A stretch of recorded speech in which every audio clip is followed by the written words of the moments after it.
지난주에 나누었던 같은 본문의 말씀으로 옳은 것을 행합시다라는 제목으로 하나님의 말씀 앞으로 함께 나아가기를 소원합니다. 같은 본문인데요. 지난 주일에는 우리 주 안에서 부모와 자식의 그 관계에 대해서, 특별히 우리 하나님께서 무엇을 원하시고 무엇을 바라시는지에 대해서 함께 상고를 했었습니다. 그런데 이런 말씀은 그 원리를 찾아서 좀 더 일반적인 원리로 삼고 순종하는 것도 우리에게 필요합니다. 일전에 고린도전서 7장의 말씀을 상고하면서 결혼을 하는 것, 결혼을 하지 않는 것 문제에 대해서 우리가 고민을 했었는데, 그러면 결혼한 사람에게는 그 본문이 필요가 없는 본문이냐? 아니지 않았습니까? 잘하는 것과 더 잘하는 것의 문제를 우리 성도들이 어떻게 그 가운데에서 하나님의 뜻을 발견하고 순종해야 될 것인지에 대해서 우리가 고민을 할 수가 있었는데요. 오늘도 마찬가지입니다.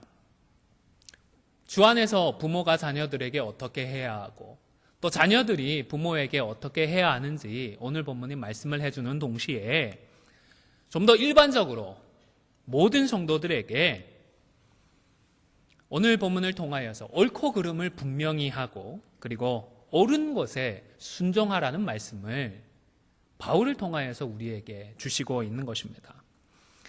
1절에 보시면 우리가 주 안에서 부모님께 순종해야 할 이유를 말씀하고 있습니다. 그 이유가 무엇이죠? 순종하는 것이 어떤 일이라서요? 그렇습니다. 옳은 일이라서 순종을 하라고 말씀을 하는 것입니다. 물론 순종이라고 하는 것, 부모님께 순종하는 것은 좋은 일이고 상식적인 그런 일이기도 합니다. 그런데 그보다, 무엇보다 주 안에서 부모에게 순종하는 것은 하나님 앞에서 옳은 일이기 때문입니다. 에베소서 5장 1절에서 3절의 말씀도 비슷합니다. 화면을 보시면서 함께 읽도록 하겠습니다. 시작.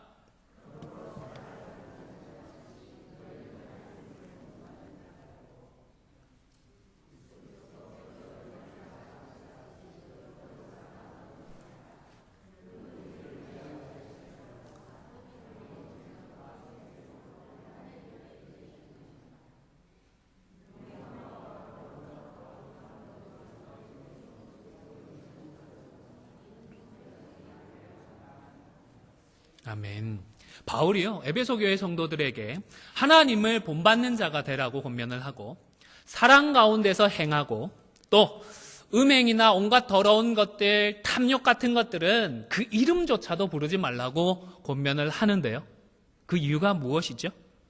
이것이 마땅하기 때문에, 우리 성도가 마땅히 해야 할 바이기 때문에 이렇게 해야 된다라고 말씀을 하는 것입니다. 사랑하는 성도 여러분, 내 기분에 따라서, 내 느낌에 따라서 좌우되지 말고 옳은 것을 하시기를 바랍니다. 내 이익에 따라서 좌우되지 말고 옳은 것을 해야 합니다. 나의 인간관계 때문에 우리가 흔들리지 않고 옳은 것을 해야 하는 것입니다. 내 자존심 때문에 고집을 피우지 말고 무엇을 해야 한다고요? 옳은 것을 해야 하는 것입니다. 한 부대에서 일찍 사관이 순찰을 돌고 있었다고 합니다. 제가 죄송합니다. 군대를 안 갔다 와서 저도 잘 모르는데 이런 얘기가 있네요. 불침번 근무자가 보이지 않았다고 합니다. 이 부대에서 불침번 근무자가 없어졌다는 게 엄청난 일이지 않습니까? 가지는 않았지만 그럴 것 같아요. 그렇죠? 부대에서는 있을 수 없는 일이 일어난 것입니다. 화가 난 일찍 사관이 내무반에 들어가서 다 자고 있는데 불을 켜고는 소리를 지릅니다. 불침번 어디 있어? 소리를 지릅니다. 그 고함 소리에 깜짝 놀라서 내무반에 있던 병사들이 다 일어났습니다. 그리고 저 구석퉁이에서 개미처럼 자그마한 소리가 들렸습니다. 여기 있어요. 군대니까 다 이렇게 대답을 했겠죠. 여기 있습니다. 이렇게 했겠죠. 일찍 사관이 다가가서 보니까 불침번 근무자가 이불을 덮고 누워 있는 것입니다. 너무 당황스럽고 황당하고 화가 나서 도대체 네가 왜 이불 속에 들어가 있냐고 소리를 쳤습니다. 그랬더니 불침번 이렇게 대답을 했다고 합니다. 잠복 근무를 하고 있었습니다. 실제로 이런 일이 있지는 않았겠지요. 불침번이 뭔지, 잠복 근무가 무엇인지 일기의 사병이 마음대로 규정할 수는 없는 것입니다. 규칙이 마음대로 해석이 되면 질서가 무너집니다. 그리고 이런 부대는 당나라 군대가 되어버리는 것입니다. 개인적으로는 왜 오합지졸과 같은 무리를 당나라 군대에 비유를 하는지는 모르겠지만 규칙과 질서가 무너진 당나라 군대가 전쟁에서 이길 수는 없는 노릇입니다. 여러분, 기준이 중요합니다. 기준이 흔들리지 말아야 합니다. 기준이 분명해야 합니다. 우리가 옳은 일을, 마땅한 일을 해야 하는데 그 기준이 무엇인지 우리가 분명히 해야 하는 것입니다. 그런데 우리 성도는 우리의 삶의 기준, 우리의 판단의 기준이 우리가 되지 말아야 합니다. 내 생각, 내 바램, 내 소망, 내 판단이 기준이 되지 않도록 조심하고 또 조심하고 경계를 해야 합니다. 왜냐하면 우리의 능력 자체가 제한되어 있기 때문입니다. 우리의 지성도 한계가 있습니다.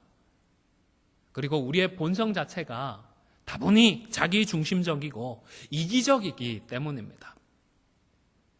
우리 자신이 기준이 아니라 대신에 우리 하나님의 말씀을 기준으로 삼아야 합니다. 하나님의 말씀인 성경을 그 기준으로, 그 표준으로 삼아야 하는 것입니다. 성경 말씀이 하라고 하면 되는 것이고, 성경 말씀이 하지 말라고 하시면 안 하면 되는 것입니다. 성경에서 사랑하라고 말씀을 하시니까 사랑하는 것이고, 술 취하지 말라고 말씀하시니까 술 취하지 않으면 되는 것입니다. 그런데 막상 현실을 살아가면서 우리에게 문제가 생기게 되면 성경만으로는 판단하기가 쉽지 않은 경우들이 꽤 있습니다. 그래서 교회는 성경 말씀을 근거로 해서 일반적인 원리들을 구체적으로 적용할 수 있는 조항들을 만들어 놓게 되었습니다. 우리 장로교회는 장로교회의 신앙 고백과 헌법, 그리고 개교회의 정관이 대표적인 원리들이라고 할 수 있습니다. 우리의 기분이나 우리의 느낌이나 우리의 개인적인 생각에 따라서 사는 것이 아니라 우리가 고백하고 인정하는 법과 원리와 말씀의 울타리 안에서 함께 살아가야 하는 것입니다. 하지만 많은 경우 이런 분명한 표준들을 가지고서 옳고 그름을 따지려고 하기보다는 그저 좋거나 혹은 싫어서 하지 않는 그런 행동을 하는 것 같습니다. 설교를 준비하면서 글들을 좀 찾아보던 중에 당신은 좋고 싫음과 옳고 그름 중 무엇을 택할 것인가 라는 제목의 글을 읽게 되었습니다. 이 글에서 우리들이 살아가면서 많은 선택을 하게 되는데 그 선택의 기준이 무엇인가를 나름대로 분석을 했습니다. 그러면서 사람들은 대부분 좋아서 하거나 싫어서 하지 않거나 아니면 옳아서 하거나 틀리기 때문에 하지 않는 이 두 가지 선택 중에서 하나의 선택을 하더라 분석을 했습니다. 그러면서 예를 두 가지를 들었습니다. 첫 번째 예가 패스트푸드였습니다. 옳고 그름의 기준에서 보면 먹어야 할까요? 먹지 말아야 할까요? 몸에 좋은가요? 안 좋은가요? 별로 안 좋잖아요. 이런 얘기 한다고 수 들어오진 않겠죠. 어쨌든 몸에 안 좋은 건 사실이니까. 그러면 먹어야 하나요? 먹지 말아야 하나요? 안 먹어야 해요. 그런데 종종 드시지 않나요? 저도 혼자 있을 때에는 한 번씩이 아니라 자주 사 먹기도 합니다. 왜 먹을까요? 맛있으니까요. 편하니까요. 쉬우니까요. 그래서 좋으니까 선택을 하는 것입니다. 옳고 그름의 문제가 아니라 좋고 싫음의 문제로 결단을 하는 것입니다. 또 다른 예로 들었던 것이 학교에서 반장 선거를 예로 꼽았습니다. A라는 친구는 내가 좋아하기는 하는데 나랑 참 사이는 좋은데 이 반장으로 반을 이끌 만한 제목은 아닙니다. 능력은 안 되는 것 같아요. 반면에 또 다른 후보로 나온 B라는 친구는 사람도 참 괜찮고 능력도 있습니다. 반을 잘 이끌 것 같아요. 그런데 나랑 사이가 별로 좋지 않습니다. 누구를 선택해야 될까요? 누군가는 좋은 사람을 찍을 것이고 누군가는 능력되는 사람을 선택을 하겠지요. 좋고 싫음의 기준으로 선택을 하든지 옳고 그름의 기준으로 선택을 하든지 대부분의 경우에는 개인의 선택일 뿐입니다. 좋은 걸 한다고 해서 나쁜 것도 아니고요. 싫은 걸 싫어서 안 한다고 해서 그게 죄 짓는 것도 아닙니다. 그러나 저와 여러분은 하나님의 자녀입니다. 말씀에 비추어서 옳은 것을 행하고 말씀에 비추어서 옳지 않은 것은 행하지 말아야 하는 경우들이 분명히 있는 것입니다. 에덴 동산에서 아담과 하와를 생각해 보시기를 바랍니다. 간교한 뱀이 여자를 유혹했습니다. 그리고 그 뱀의 말을 듣고 나서 고개를 돌려 나무를 보았더니 정말로 먹음직도 하고 보암직도 하고 탐스럽기까지 했다고 했습니다. 그래서 결국 손을 뻗어 그 열매를 땄고 먹어버리고 말았습니다. 하나님의 관계를 망각해버린 채 말씀을 무시해버리고 그저 좋아 보이는 것, 좋게 느껴지는 것을 해버리니까 우리가 알고 있는 그런 사단이 일어나 버렸던 것입니다. 좋고 그름의 문제가 아니라, 좋고 싫음의 문제가 아니라 우리 성도는 하나님과의 관계에서 하나님 앞에서는 옳고 그름의 기준을 가지고 판단을 하고 행해야 하는 것입니다. 우리들은 이제 십자가의 복음으로 말미암아 일종의 새로운 기회를 부여받았습니다. 아담과 하와는 실패를 했지만 우리는 복음 안에서 하나님과의 이 복된 관계를 누리면서 이제는 옳은 것을 행하고 그른 것은 하지 않을 수 있는 자유를 누리게 된 것입니다. 경건 생활이 참 좋은 예가 아닐까 생각을 했습니다. 여러분, 우리에게 있어서 경건한 삶은 좋고 싫음의 문제인가요? 옳고 그름의 문제인가요? 아마 우리 성도님들 중에는 나는 경건한 삶이 너무 좋아 해서 경건한 삶을 살아가시는 분도 계실 줄로 압니다. 그런데 경건한 삶이 좋으니까 경건의 훈련을 해야 하는 것은 아닙니다. 경건이 싫어서 경건하지 않아도 되는 것은 더더욱 아닙니다. 경건은 하나님 앞에서 옳은 것이고 마땅한 것이기 때문에 우리 성도는 경건해야 하는 것입니다. 베드로후서 3장 11절의 말씀 후반부 절을 화면을 보시면서 함께 읽도록 하겠습니다. 시작.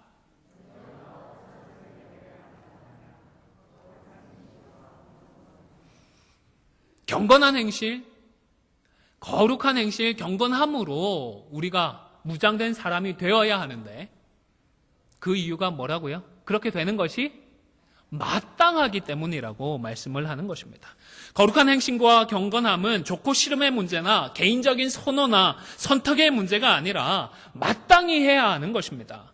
마땅한 일이라서 그리고 옳은 일이라서 우리는 경건해야 하는 것입니다. 그리고 옳고 그름에 따라서 결단하고 선택하며 사는 것은 훈련이 꼭 필요합니다. 그래야 할 수 있습니다. 우리 성도에게 연습이나 훈련이라고 하는 것은 주님께서 천국으로 불러주실 때까지 계속해야 하는 것입니다. 단 한순간이라도 우리가 선줄로 착각을 하면 여지없이 넘어지고 마는 것이 우리들이기 때문입니다. 다시 경건을 예로 살펴보도록 하겠습니다. 디모데전서 4장 7절 후반부도 화면을 보면서 함께 읽겠습니다. 시작. 네, 경건에 이르도록 어떻게 하라고요? 연단하라, 훈련하라, 연습하라 말씀을 하고 있는 것입니다. 그냥 가만히 있으면 우리가 저절로 경건해지는 것이 아닙니다. 그냥 성경 말씀만 열심히 읽고 기도만 한다고 해서 경건해질 수 있는 것도 아닙니다. 무엇을 해야 한다고요? 연단을 해야 합니다. 연습을 해야 합니다. 훈련을 해야 우리가 경건한 사람이 될 수가 있는 것입니다. 마찬가지입니다. 우리가 말씀이나 혹은 장로교의 법이나 원리에 따라서 옳고 그름을 분별하고 그 판단에 따라서 행동하기 위해서는 우리에게도 훈련이 필요합니다. 연습이 필요합니다. 그냥은 되지 않습니다. 법은 알아도 이 훈련이 되어 있지 않으면 법을 내 마음대로 적용하려고 하고, 원리는 알지만 이 원리대로 사는 훈련이 되어 있지 않으면 내 욕심에 따라서 그 원리를 망각해버리기도 하는 것입니다. 무시해버리기도 하는 것입니다.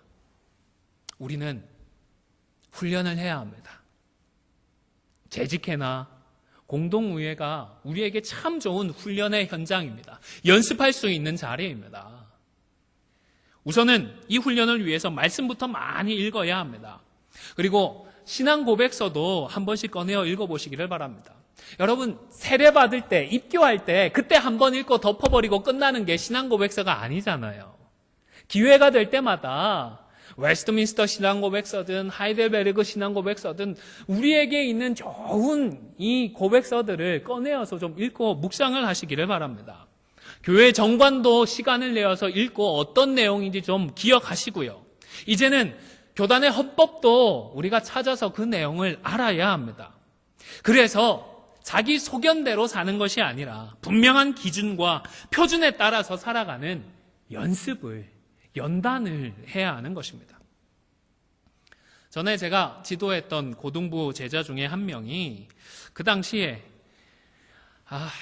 제가 강도사였거든요. 강도사님, 요즘 하나님께서 저를 정말 사랑하신다는 걸 제가 많이 느끼고 있어요 라고 간증을 했습니다.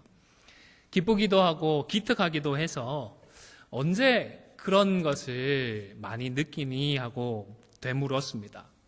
그랬더니 대답을 해주는데요. 하나님께서 사랑하는 자에게 잠을 주신다는데 요즘 그렇게 잠이 잘 온다네요. 특히 자기 전에 성경을 읽는데 성경 한두 줄만 읽으면 바로 잠이 든대요. 속으로 아이고 이놈아, 성경이 무슨 수면제냐, 한 대 콕 쥐어박아주고 싶었는데, 근데 생각을 해보니까 그래도 한두 절 읽고 자는 게 어디냐 싶었습니다. 고등학생들 한국에서 학원까지 다니면서 정말로 늦게까지 고생하거든요.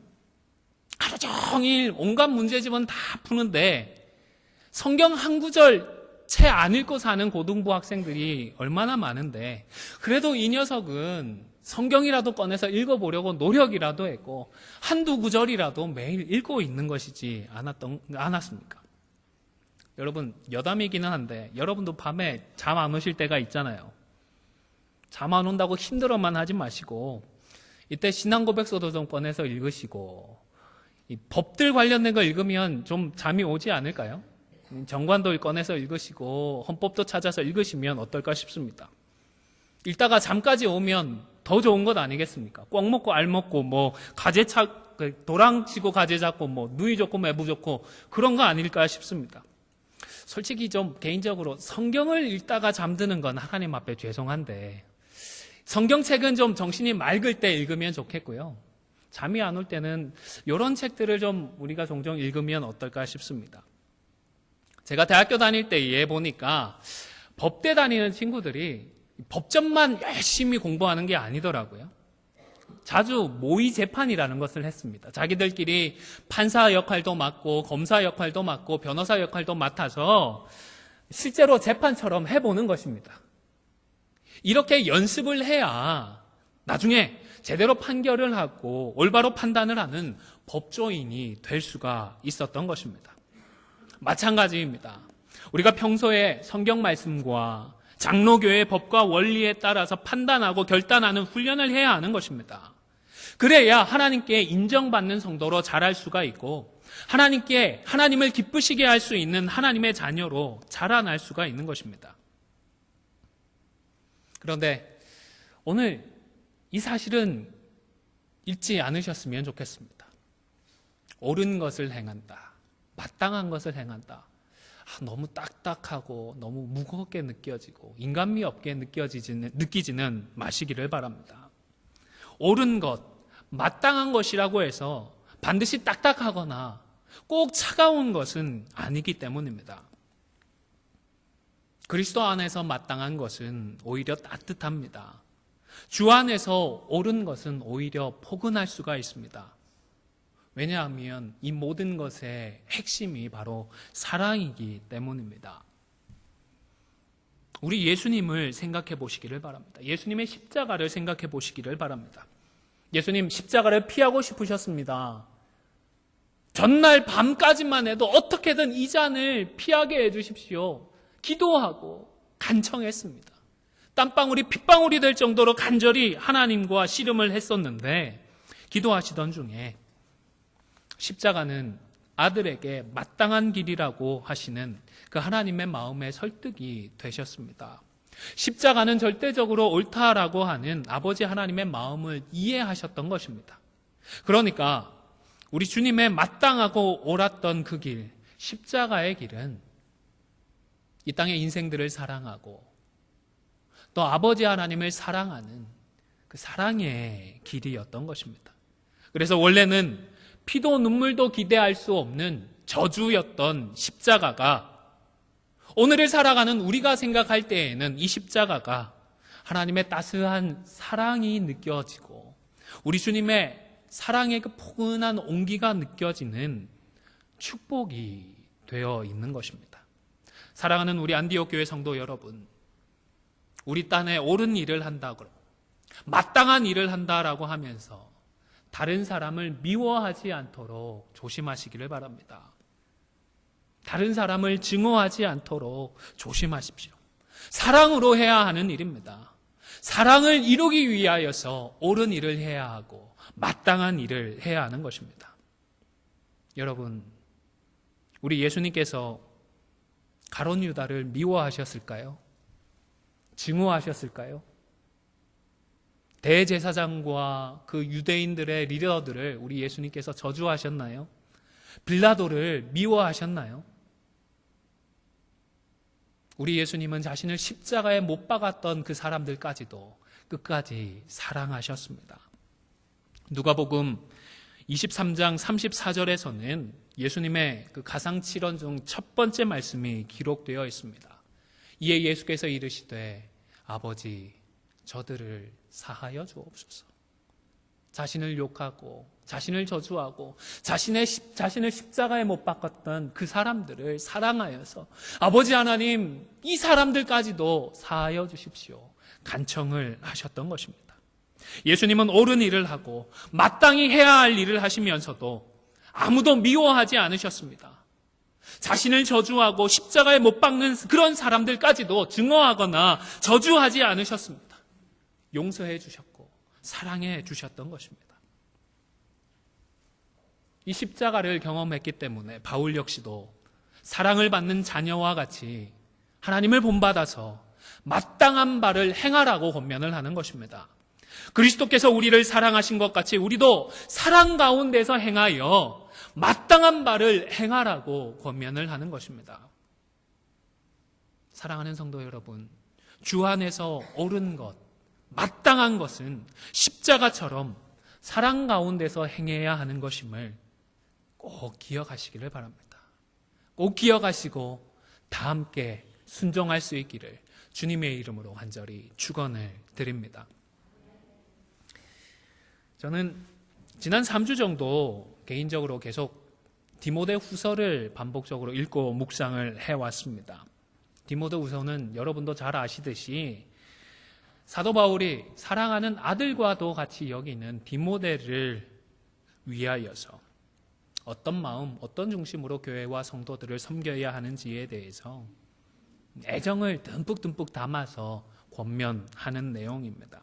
그런데 이 말씀을 읽을 때에 유독 마음에 와닿고 또 걸림이 되는 말씀이 있었습니다. 디모데후서 2장 14절의 말씀입니다. 너는 그들로 이 일을 기억하게 하며 말다툼을 하지 말라고 하나님 앞에서 엄히 명하라. 이는 유익이 하나도 없고 도리어 듣는 자들을 망하게 함이라.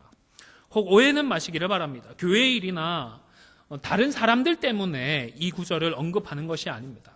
여기에서 말하는 말다툼이라고 하는 것은 우리가 흔히 생각하는 싸움이 아닙니다. 그 당시에 유행했던 변론수를 의미합니다. 전문적으로 변론수를 익혀가지고 사람들의 말꼬투리를 물고 늘어지거나 아니면 궤변을 늘어놓으면서 자신을 자랑하고 어떻게 해서든 논쟁에서 이기려고 했던 그런 시도를 의미합니다. 그런데 이런 방법으로는 이긴다고 해도 이기는 것이 아니었습니다. 왜냐하면 그렇게 이겨도 영혼을 살리지는 못했기 때문입니다.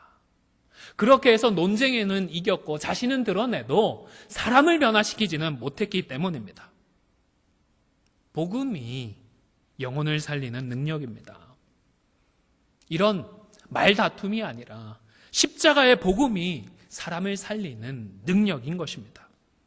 그런데 제가 이 구절을 반복해서 읽으면서 좀 부담을 느꼈던 것은 바울이 디모데에게 하나님 앞에서 어떻게 하라고 권면을 했죠? 엄히 명하라고 권면을 했던 이 대목입니다. 그냥 명하는 것도 아니고 이런 내용들을 엄하게 좀 명령하라고, 그것도 모자라서 하나님 앞에서 엄히 명하라고 권면을 하고 있는 것입니다. 저는 저 자신에 대해서는 굉장히 엄격하려고 노력을 합니다. 그런데 이상하게 좀 다른 분들에게는 모질게 말하거나 행동하는 것이 부담스럽습니다. 그런데 목사다 보니까 고민이 될 때가 있습니다. 좀 더 분명하게 말씀을 드려야 될 때가 있겠다. 좀 더 옳고 그름을 분명하게 말씀드려야 되는 것은 아닌가라는 생각을 할 때가 있거든요. 그런 고민들을 하던 차에 아마 이 말씀이 유독 제 뇌리에 와서 바뀌었던 것이 아닌가 생각을 합니다. 제 기질이나 제 성격과는 맞지 않지만 그래도 교회와 우리 성도들을 위해서는 엄하게 말씀드려야 할 때가 있고, 또 말씀들 중에는 유독 더 엄하게 권면해야 할 말씀도 있다라는 이 메시지를 이번에 마음의 도전을 통해서 받은 것이 아닌가 생각을 합니다. 여러분, 오늘 본문의 이 말씀만큼은 저도 하나님 앞에서 엄히 나누고자 합니다. 사랑하는 성도 여러분, 영적인 결단과 선택은 내가 좋고 내가 싫은 그런 문제로 판단하지 마시기를 바랍니다. 옳고 그름의 원리에 따라서 분명하게 판단하시기를 바랍니다. 그리고 우리는 하나님의 사랑받는 자녀이고 우리 교회는 누가 뭐래도 장로교회임을 기억하시기를 바랍니다. 따라서 성경 말씀과 장로교회의 원리에 기초해서 옳은 것을 행하고 그른 것은 행하지 않는 이런 삶을 살아서 십자가를 지셨던 우리 주님처럼 우리의 삶을 하나님 앞에 향기로운 제물로, 귀하고 복된 희생 제물로 드릴 수 있는 우리 모두가 다 되실 수 있기를 주님의 이름으로 간절히 축원을 드립니다.